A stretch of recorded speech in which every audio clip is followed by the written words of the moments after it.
મહીસાગરમાં રોગચાળાએ માથું ઊંચક્યું છે। એક જ મહિનામાં નોંધાયા છે 320થી વધુ કમળાના કેસ। વધતા જતા કમળાના કેસને લઈને નગરજનો ચિંતામાં છે। 2 વ્યક્તિનું કમળાથી મોત પણ થયું છે। બાલાસિનોર નગરમાં કમળાના કેસને લઈને નગરજનો ચિંતામાં। પીવાના પાણીની 45 પાઇપલાઇનમાં ગટરનું પાણી ભળી જતા રોગચાળો ફેલાયો છે તેવું મેડિકલ કોલેજની ટીમના રિપોર્ટમાં સામે આવ્યું છે। આરોગ્ય વિભાગ દ્વારા 37 ટીમો બનાવી ડોર ટુ ડોર કરવામાં આવી રહી છે કામગીરી। બાલાસિનોરમાં આવેલી 26 આંગણવાડી કેન્દ્રોને તાત્કાલિક અસરથી બંધ કરાઈ છે।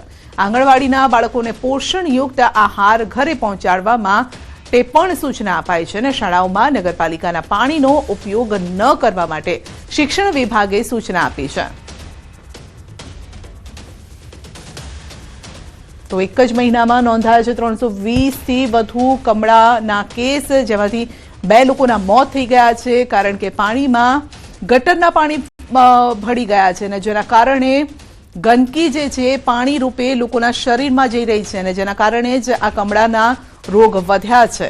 એક મહિનામાં 320થી વધુ કમળાના કેસ। ત્યારે મનપા શું કરી રહી છે તે એક સવાલ છે। કેવી રીતે આ ગટરના પાણી ભળ્યા અને તેને હવે હલ કરવા માટે શું કરવામાં આવશે? અપડેટ મેળવીશું સંવાદદાતા મિતેશ પાસેથી। જી મિતેશ, કમળાના કેસમાં સતત વધારો શું કરી રહી છે પાલિકા? જી બિલકુલથી વાત કરવામાં આવે તો મહીસાગર જિલ્લાના બાલાસિનોર નગરમાં આરોગ્ય વિભાગની ગંભીર બેદરકારી અને નગરપાલિકાની ગંભીર બેદરકારી સામે આવી છે। છેલ્લા 3 મહિનાથી કમળાએ માથું ઉંચક્યું છે, પરંતુ કમળાનો રોગ છે તે ઓછો થવાની જગ્યાએ દિવસે ને દિવસે જે કેસો છે તે વધારો નોંધાઈ રહ્યો છે। અત્યારે હાલ જો વાત કરવામાં આવે તો 324 જેટલા કેસ નગરમાં નોંધાયા છે અને 2ના મોત નીપજ્યા છે।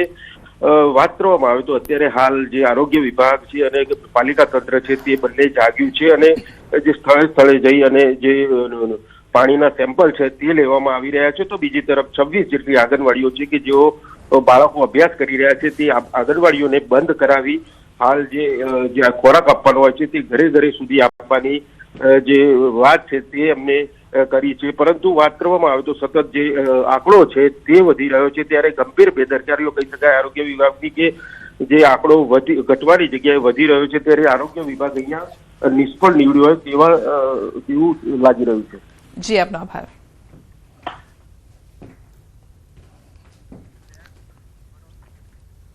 વડોદરા શહેર કોંગ્રેસમાં જૂથવાદ ચરમસીમાએ પહોંચ્યો છે। વોર્ડ નંબર 1ના કોર્પોરેટર પુષ્પાબેન વાઘેલાના જનસંપર્ક કાર્યાલયના ઉદ્ઘાટનમાં થયો છે વિવાદ। વોર્ડ પ્રમુખ અને 2 કોર્પોરેટરને આમંત્રણ ન અપાયું। કોર્પોરેટર અને વોર્ડ પ્રમુખની ગેરહાજરીની પ્રમુખ ઋત્વિજ જોશીએ નોંધ પણ ન લીધી। વોર્ડ પ્રમુખ સમીર શેખે આપ્યું રાજીનામું। જનસંપર્ક કાર્યાલયના ઉદ્ઘાટન બાદ રાજીનામાથી રાજકીય ચર્ચા પણ જાગી છે।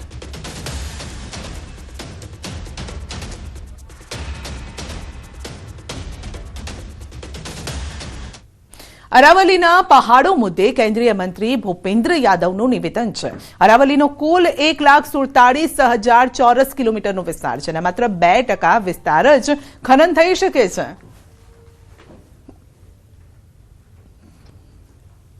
टोटल अरावली का एरिया 1,47,000 स्क्वायर किलोमीटर है। इसके बाद केवल अभी की जो मेरे पास 39 डिस्ट्रिक्ट है, केवल 217 किलोमीटर मतलब 2% में